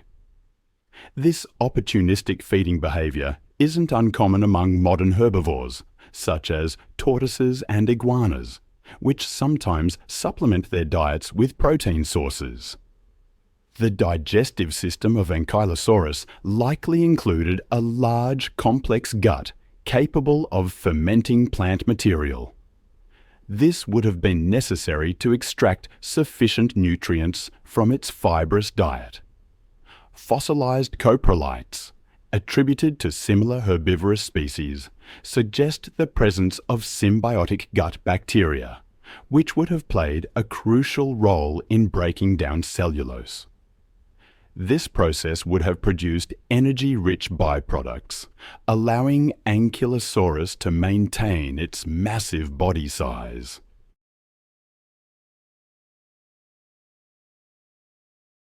Interestingly, the Ankylosaurus's broad midsection may have been a specialized design to house its extensive digestive system. The large gut volume would have provided ample space for fermentation and nutrient absorption, ensuring the animal could survive on a diet of relatively low-calorie plants. This adaptation, combined with its sturdy build and slow metabolism, likely made Ankylosaurus an efficient grazer, well suited to its environment. The sensory capabilities of Ankylosaurus were as finely tuned as its defensive adaptations. Its most remarkable sensory feature was its highly developed sense of smell, which would have been vital for locating food, avoiding predators, and possibly detecting mates. Fossil evidence reveals that the olfactory bulbs in its brain were unusually large for an herbivorous dinosaur, suggesting that its sense of smell was on par with, or even superior to, that of many modern reptiles and mammals. Recent studies of Ankylosaurus skull fossils, using advanced imaging techniques, have revealed intricate nasal passages. These passages likely played a dual role, enhancing its olfactory capabilities and aiding in thermoregulation. The convoluted structure of these nasal cavities, which created a larger surface area, may have allowed Ankylosaurus to cool or warm incoming air, helping it adapt to the varied climates of the late Cretaceous period. Vision and hearing also likely contributed to Ankylosaurus's survival.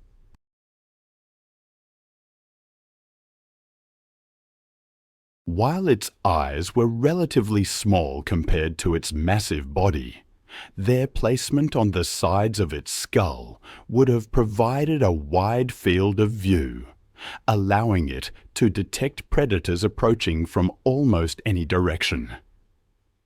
This peripheral vision, combined with its heightened sense of smell, would have made it difficult for ambush predators, like Tyrannosaurus rex, to catch it off guard.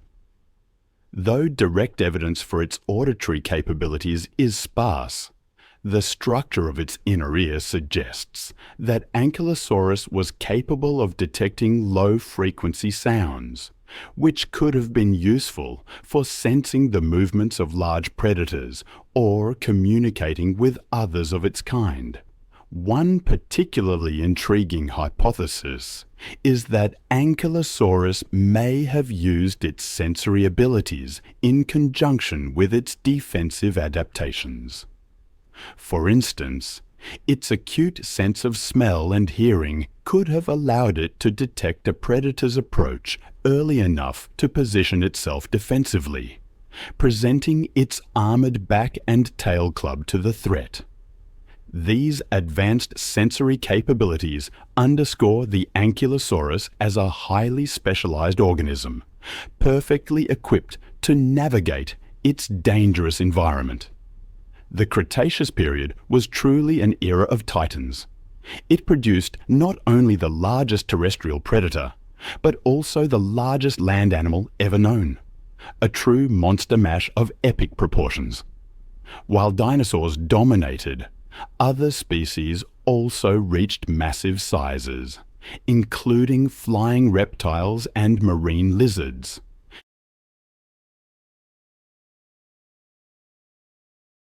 With Deinosuchus, an ancient crocodilian, the initial claims were staggering: a length of almost 50 feet and a weight exceeding 10 tons. While those early estimates were, perhaps, a bit inflated, the reality remains awe-inspiring. Unlike some species whose sizes are later revised downward, Deinosuchus has held onto its colossal reputation. There are 3 recognized species: Deinosuchus hacheri, rugosus, and riograndensis. The hacheri species, found in North Carolina, was among the first identified, offering crucial insights into the genus's structure and lifestyle. Then there's the rugosus, primarily discovered in Montana, displaying a more robust build, possibly an adaptation to different prey or environmental conditions. Finally, the riograndensis, uncovered in Texas, presented a lineage that grew even larger than its eastern counterparts. Paleontologists estimate that an average adult Deinosuchus would have measured between 26 and 33 feet in length and weighed between 2.5 and 5 tons. That's more than twice the size of a male hippo, and some individuals were capable of growing even larger. The riograndensis species stands out for its impressive size. Studies suggest the largest individuals could reach lengths of up to 12 meters, almost 40 feet, and weigh around 8.5 tons. That would make them not only the largest crocodilians to have ever lived, but also heavier than most dinosaurs, except for Tyrannosaurus rex. Paleontologist Thomas Lehman extensively examined the Texas fossils.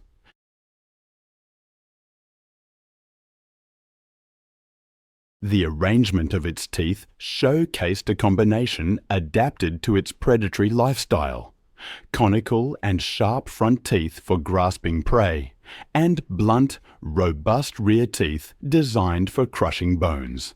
This allowed Deinosuchus to tackle a diverse range of prey, from large dinosaurs to hard-shelled turtles.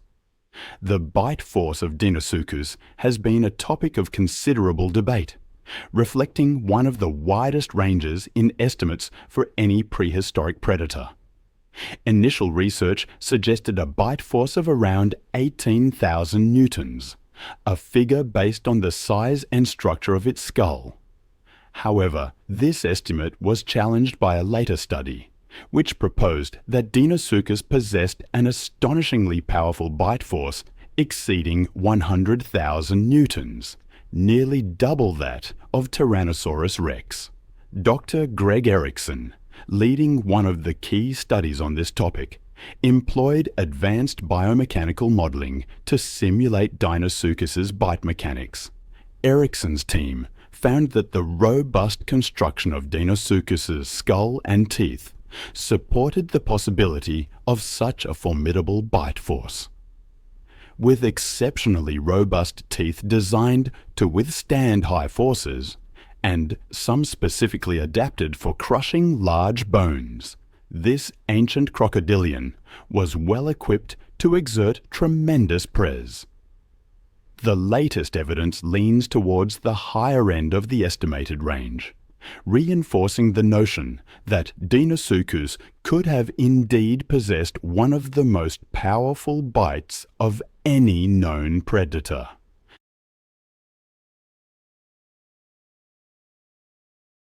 The formidable bite force of Deinosuchus, along with its durable and sizable teeth, about the size of a banana, points to its role as a dominant predator of its time. Imagine a crocodile so massive that its bite could crush the bones of a dinosaur. That was Deinosuchus, an apex predator of the late Cretaceous period. Fossilized tail vertebrae from duckbill dinosaurs, bearing bite marks consistent with Deinosuchus, offer chilling evidence of its feeding habits. I've spent countless hours poring over the fossil records of this ancient giant, and each new discovery only deepens the mystery surrounding its life and eventual extinction. The danger Deinosuchus posed extended far beyond hadrosaurs. Its size and strength made it a threat to virtually every other dinosaur in its region, including Ankylosaurus and Hydrosaurus. Even large theropods like Appalachiosaurus weren't entirely safe, with certain bite marks on their bones attributed to Deinosuchus. In fact, this apex predator likely influenced the size and distribution of other theropods in its eastern habitat, as no other theropod in the area reached its immense size.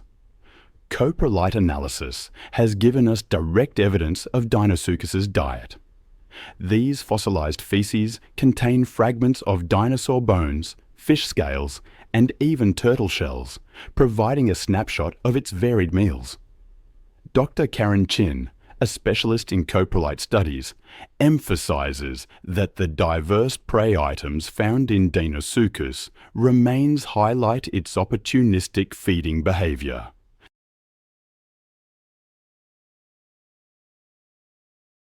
It seems this ancient predator consumed a wide range of animals, from large herbivorous dinosaurs to smaller aquatic creatures. It's believed that Deinosuchus used ambush tactics to capture its prey, leveraging its massive size and crushing bite to inflict fatal injuries. Like modern crocodiles, this giant predator likely employed a death roll maneuver to enhance its hunting efficiency. This technique involves grabbing prey and then rapidly rotating, using its body weight and momentum to incapacitate and dismember the unfortunate animal. Reconstructing the hunting methods of Deinosuchus involves analyzing fossil evidence and comparing it with the behavior of modern crocodilians. The robust anatomical features of Deinosuchus, including strong neck muscles and a sturdy body, support this hypothesis, suggesting it was a highly effective predator in its ancient ecosystem. Deinosuchus experienced a slow growth rate, as evidenced by growth rings on its osteoderms, bony plates that provided substantial protection.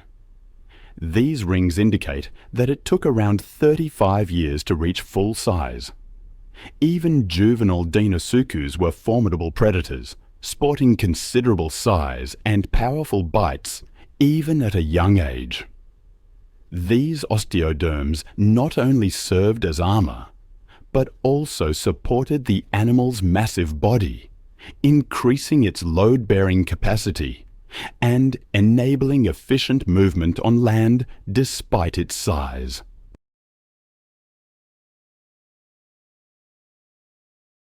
Deinosuchus was a highly successful predator, as evidenced by its extensive range, with remains found throughout the United States and northern Mexico. During its prime, the American continent was divided by the Western Interior Seaway, a shallow sea, and Deinosuchus thrived on both sides of this seaway. It inhabited diverse environments, including estuaries, freshwater lakes, rivers, and possibly even deeper marine waters, although some believe that the marine remains could have been displaced post-mortem. The adaptability of Deinosuchus is showcased by its preference for estuaries, coastal bodies of brackish water with river or stream inlets. However, it also thrived in freshwater lakes and rivers and was potentially present in marine environments. Its strong limbs and tail allowed it to navigate both aquatic and terrestrial settings, tolerating varying salinity levels, which further demonstrates its ecological flexibility. If Deinosuchus indeed ventured into deeper waters, it might have encountered other giant predators like Tylosaurus, one of the largest mosasaurs. This interaction could suggest a complex predator-prey dynamic within its ecosystem, influencing the behavior and distribution of various species. Deinosuchus lived alongside a vast array of dinosaurs and other prehistoric creatures. It coexisted with herbivorous dinosaurs like Anodontosaurus, Griosaurus, Cosmoceratops, Utaceratops, and many others.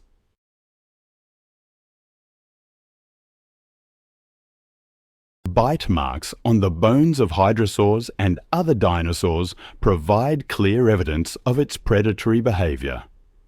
Deinosuchus's presence likely impacted the distribution and behavior of these animals, asserting itself as an apex predator in its habitat.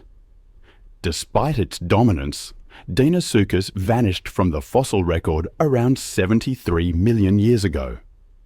The reasons for its extinction remain unclear, though climate changes, sea level fluctuations, and competition with emerging predators are potential factors. Its extinction marked the end of an era, but the fossil remains of Deinosuchus continue to provide valuable insights into the life and ecosystems of the late Cretaceous period. And yet, even in the face of such formidable creatures, the fossil record holds surprises. In the world of big cats, the tiger, lion, and jaguar have always fought for supremacy, each vying to be the ultimate apex predator. But there's one ancient beast that towers above them all, the American lion. This was no ordinary feline. It was the largest to ever walk the earth. Imagine a creature so massive that some individuals weighed as much as an adult brown bear, easily dwarfing today's biggest lions. This isn't just another big cat. It's a legendary predator that dominated its world like no other, leaving modern felines in the dust. The story of this magnificent creature's discovery begins in the humid lands of Mississippi during the early 1800s, when paleontologists first unearthed fragments of its skull.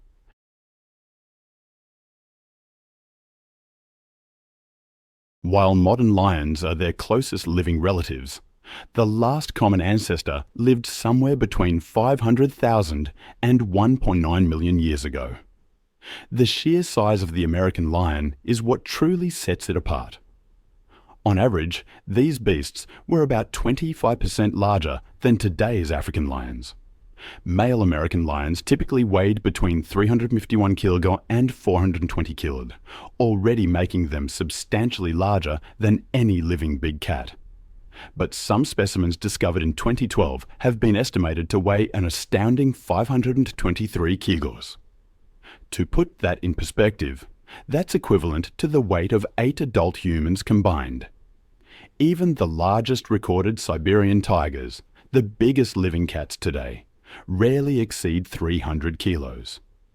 The American lion's only real competitor for size was the Smilodon populator, which could reach weights of up to 470 kilos. But the discovery of those exceptionally large American lion specimens firmly established Panthera atrox as the heavyweight champion of the feline world. What's particularly remarkable is that, despite its enormous size, the American lion maintained the agility and speed characteristic of big cats.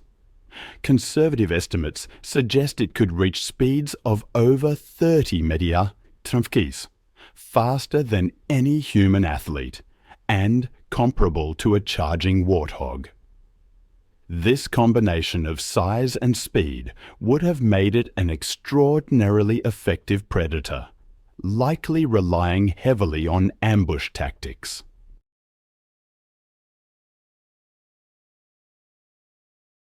Its robust bone structure and powerful muscles would have allowed it to quickly overwhelm large prey, while its long legs provided the burst speed necessary for successful ambush attacks. Fossil evidence provides compelling insights into its hunting capabilities. The discovery of Blue Babe, a remarkably preserved steppe bison in Alaska, bears the unmistakable marks of an American lion attack. Deep claw wounds and distinctive bite patterns match the predator's dentition. And then there are the fossils found at sites like Natural Trap Cave in Wyoming, where researchers have uncovered numerous prey species bearing the characteristic damage patterns of American lion predation. But what truly set American lions apart from their contemporary rivals wasn't just their size, it was their exceptional adaptability and territorial dominance.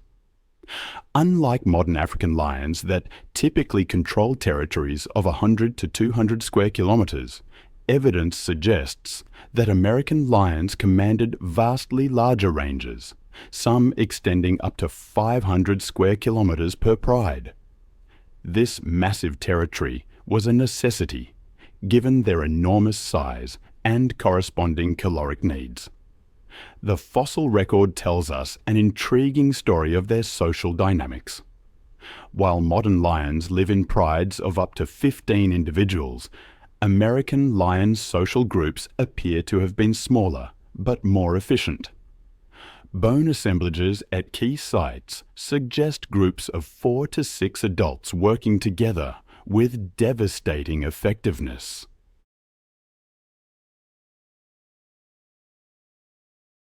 Their smaller pride size, combined with their larger individual mass, meant each pride needed to bring down fewer, but larger, prey animals to sustain themselves. Perhaps most fascinating is the evidence of their den sites discovered in caves across the American West.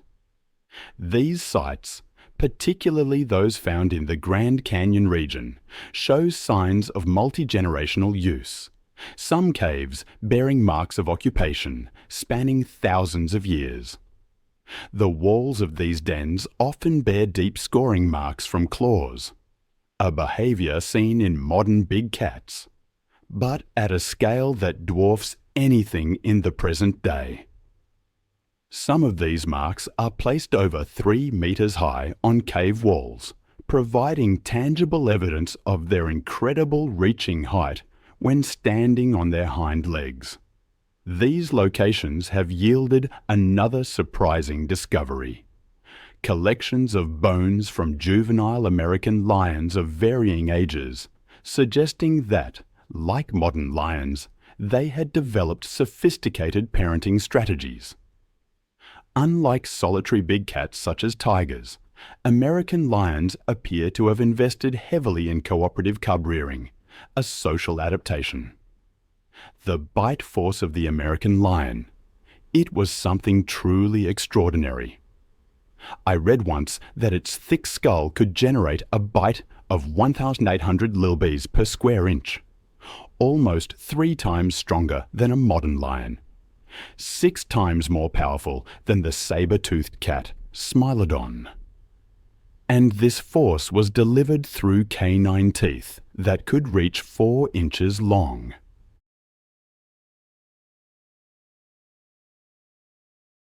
Fossil evidence shows the effectiveness in a gruesome way. At the La Brea tar pits, they found the remains of a grey wolf. Its right femur was completely severed, not by scavenging, but by a single bite. The American lion. The wolf actually survived, evidenced by signs of healing. But the power, it's a stark illustration. One of the most intriguing aspects for me is the American lion's apparent intelligence. They had a notably large brain case, suggesting significant cognitive abilities. This, combined with problem-solving skills seen in modern panther species, indicates that they were likely highly intelligent predators. You see it in how they interacted with natural hazards. For one of the most common large carnivores of their time, they're surprisingly underrepresented in the tar pit fossil deposits. Compared to dire wolves and Smilodon, they seemed better at recognizing and avoiding these traps. Their range extended across much of North America, from Alaska to central Mexico. They adapted to grasslands and semi-forested regions. They shared their territory with woolly mammoths, mastodons, giant ground sloths, and early humans. Cave paintings and archaeological evidence suggest these massive cats left a lasting impression on human cultures, maybe even influencing early American art and mythology. The end came for the American lion approximately 12,800 years ago, coinciding with a broader extinction event.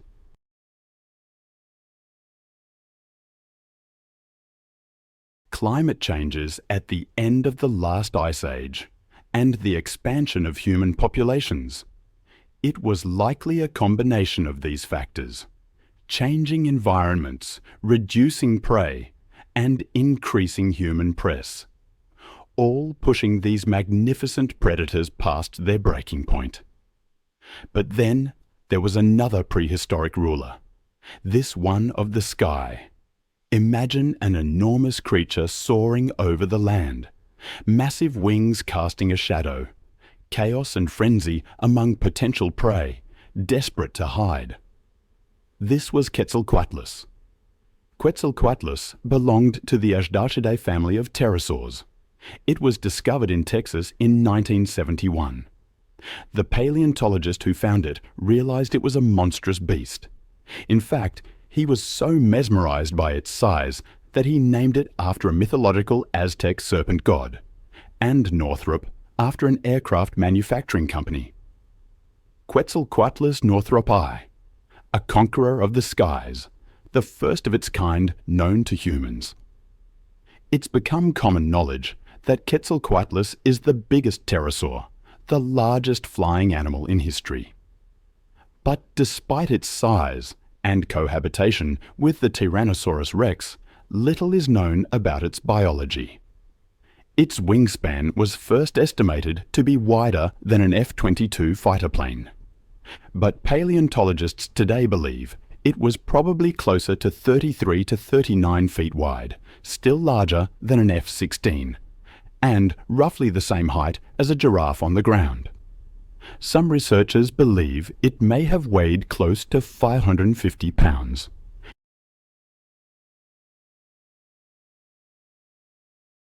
It's almost hard to believe, but Quetzalcoatlus, despite its size, likely had an extraordinary metabolism.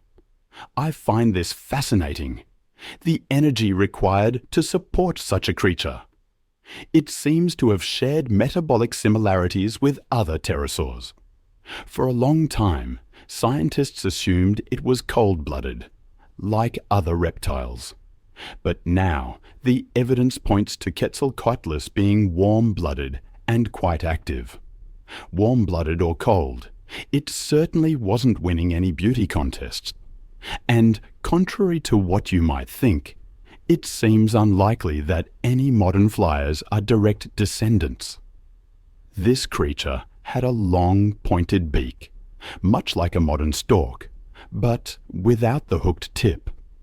Further excavations revealed that the skull of Quetzalcoatlus northropi was actually larger than that of Quetzalcoatlus lawsoni, suggesting the former was the bigger of the two. Quetzalcoatlus also possessed the ability to rotate its head a full 180 degrees. Imagine the advantage that gave it in spotting prey and avoiding ambushes. This has led some to believe that Quetzalcoatlus may have primarily lived and hunted on the ground. The idea was that it was simply too heavy to fly, but perfectly adapted for a terrestrial existence. This flightless theory, which emerged around 2010, never really took off, so to speak. Almost all paleontologists now agree that it was indeed capable of flight, thanks to a recent discovery.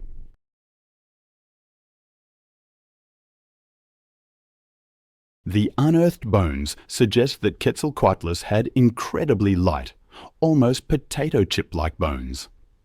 This may have made flight easier than we previously imagined. This revelation, however, opened up another major question. How did Quetzalcoatlus even take off? And how did it fly? Many theories have been put forward. Some paleontologists describe this enormous reptile leaping into the air by flapping its wings, or perhaps lurching forward on its wingtips, almost like a vampire bat.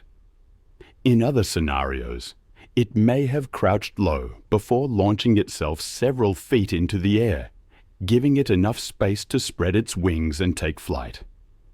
Its secret weapon may have been those strong hind legs, providing the massive push needed to jump.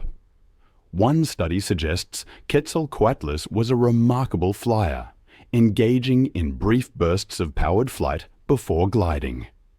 They hypothesized it could reach a top speed of around 80 miles per hour, sustaining that for perhaps 7 to 10 days, giving it an extraordinary flight range.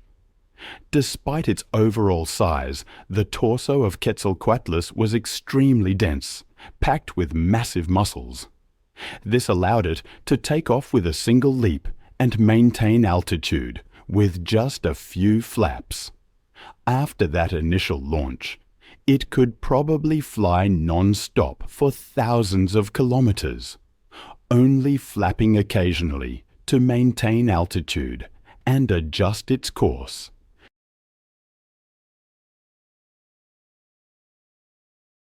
Those short wings were made of tightly packed muscle fibers, ensuring both flexibility and strength, allowing for precise adjustments in the air.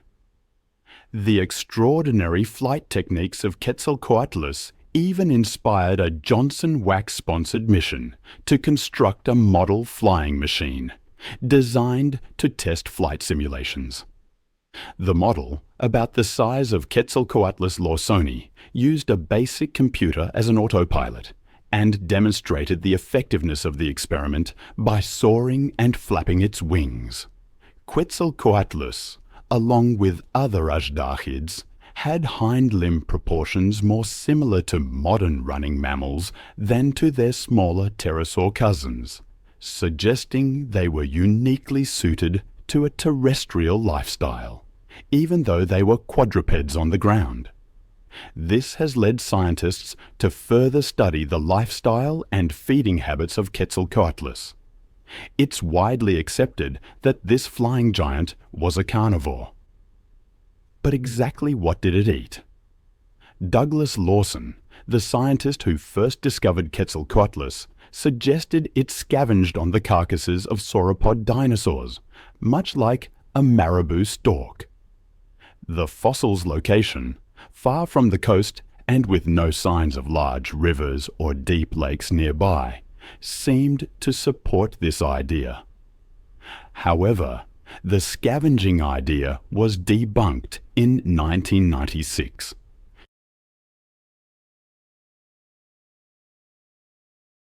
Scientists pointed out that, unlike the hooked beaks of specialized scavenger birds, Quetzalcoatlus had a lower jaw that bent so steeply downward that even when fully closed, a gap remained between it and the upper jaw. This led to the proposal that Quetzalcoatlus fed like modern skimmers, cleaving the waves with its beak and grabbing fish in midair, thanks to its long neck vertebrae and toothless jaws. This idea of skim feeding gained widespread acceptance, but it wasn't scientifically tested until 2007. A study revealed that for such massive flying creatures, the energy requirement for skimming would be prohibitively high due to considerable drag, making it unlikely for Quetzalcoatlus. A year later, another study suggested that the remains of ashdashids were not found close enough to large bodies of water to support the skimming theory. Scientists found evidence that the anatomy of Quetzalcoatlus was quite different from any known skimmer. A skimmer's neck is designed to absorb sudden impacts, but ashdashids lacked these adaptations.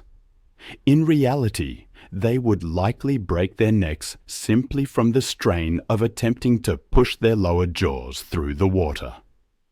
Instead, their anatomy is more similar to modern storks, suggesting they most likely pursued and hunted small animals on land. For a while, Quetzalcoatlus and its relatives were viewed as giant vultures, scavenging the carcasses of dinosaurs.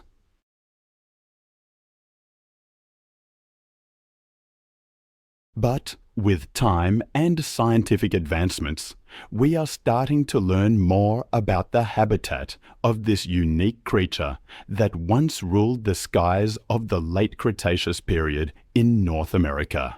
Quetzalcoatlus most likely lived in a variety of settings, including coastal regions and inland plains, landscapes that offered a diverse range of opportunities.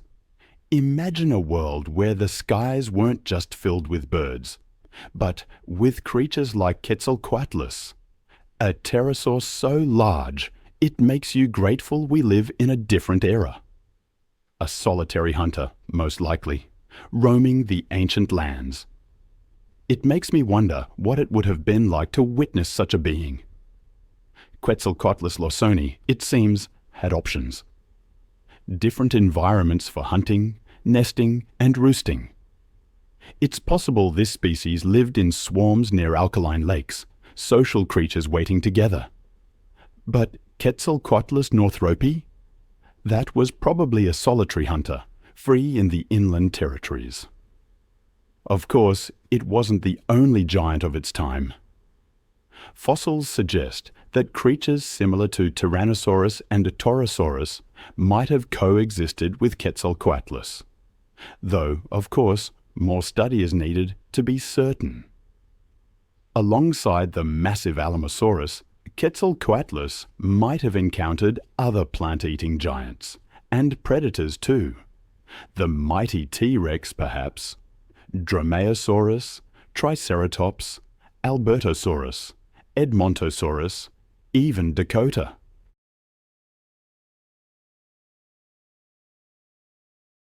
And in the skies, Quetzalcoatlus likely shared its domain with other pterosaurs, like Pteranodon and Nyctosaurus, all coexisting, a complex web within those extinct ecosystems. The thought of encountering such colossal creatures, especially Quetzalcoatlus, does make one pause and appreciate the present day.